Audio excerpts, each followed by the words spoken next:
Nekomonogatari Kuro is my least favourite part of the main Monogatari saga, which of course isn't to say I dislike it, not by any means. But even so, there is one aspect of this part which is one of my favourite aspects of the entire series, and that is how Nisho Ishin presents family in this part. And so if you want to know what I mean by this, then keep watching the video.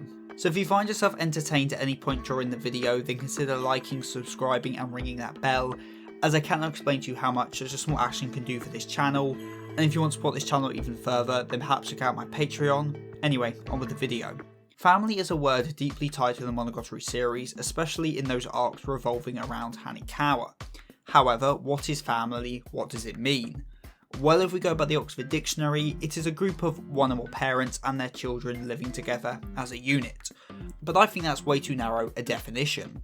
Instead, what I think Monogatari shows is that family is more than this. And that is where one of my favourite aspects of writing in the series comes into the discussion. A part of Nekomonogatari Kuro that if you've only watched the anime, you will have missed, as it was one aspect of the Nekomonogatari Kuro light novel that is just masterful in terms of literary skill, and that is Chapter 2. To quote the opening sentence of Nekomonogatari Kuro Chapter 3, I carelessly consumed around 80 pages or almost a quarter of this volume's thickness, playing around with my little sisters, so things are going to get more brisk from here. Now you might be scratching your head as to why this is even worth bringing up, but let me reiterate, a quarter of this whole book is just one chapter of Araki talking to Ski, a book that is meant to be about Hanikawa. But let's go back a bit and think about what the overall thematic messaging of Nekomonogatari Kuro is. Well, as already said, it is about family. After all, the one arc within this part is Tsubasa family. Hanikawa cuts off the stress from her heart in the form of Black Hanikawa. It's the stress accumulated from living with her family, though they are a family on technicality alone. Her stress comes from not having an actual family, of not having the love of a family. Which is why Araki struggles so much to deal with her and her problems, because he can't comprehend what she goes through, because he knows what family should be and can't understand how something like Hanikawa's situation could occur. Which of course is the point of this 80-page long chapter. The contents of this chapter in the grand scheme of the part are not all that important. The only real crucial element is that Araki learns he doesn't love Hanikawa, he is just horny. And well, I don't think I have to be the one to say this, but it doesn't take 80 pages to come to such a conclusion. But the fact that it just waffles on for 80 pages, that is the beauty of it. Now I can't speak for everyone, but when I read a book, I generally stop at the end of a chapter. I will keep reading till I finish a given chapter. I don't think many people just, stop mid-chapter. But what happens when you open up Nekomonogatari Kuro, start reading, and then realise you are 50 pages into a chapter with no sign of the end in sight?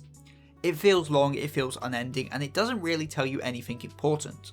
But even so, it's damn entertaining. It's easy and nice to read, you won't want to put the book down because it's such a fun dialogue between two siblings who act like they don't like each other but at the same time love each other more than anything else in the world. This chapter is Monogatari's definition of family. There is no reason to it, but it exists nonetheless. It seems pointless, but it's enjoyable and comforting nonetheless. This conversation between brother and sister acts as a prime example of a family, of what families are like.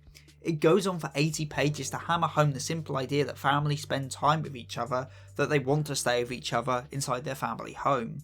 And the reason this was necessary, why Nisho Ishin chose this book in specific to insert such a scene, is because it allows us to see clear as day the contrast between Araki and his happy family, and Hanikawa's broken family. We subconsciously take note of Araki and Skiki's 80-page conversation, and our mind associates this with the idea of family. Hence, when we get the picture painted to us of Hanikawa's family situation, we immediately think something is wrong because it doesn't match the image of a family we were so blatantly shown earlier in the novel. On paper, it's a pretty simple idea. Shove the image of a proper family in our face for 80 pages, and then reveal the not proper family of Hanikawa, allowing us to see the difference firsthand.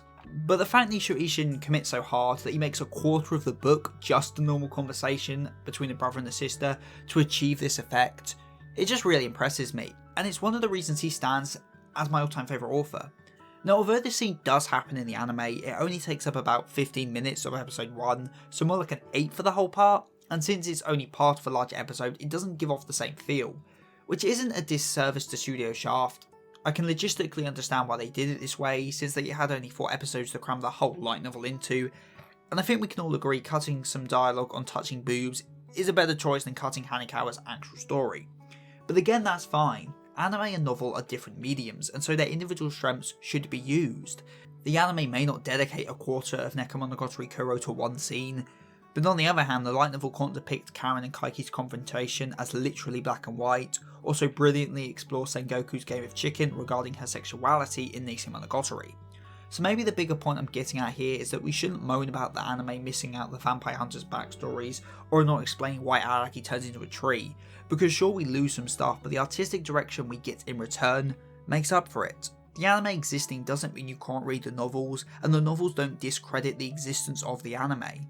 The fact they are different and explore the same story in different ways should be celebrated, as it lets us as fans of this story experience it in two completely different ways.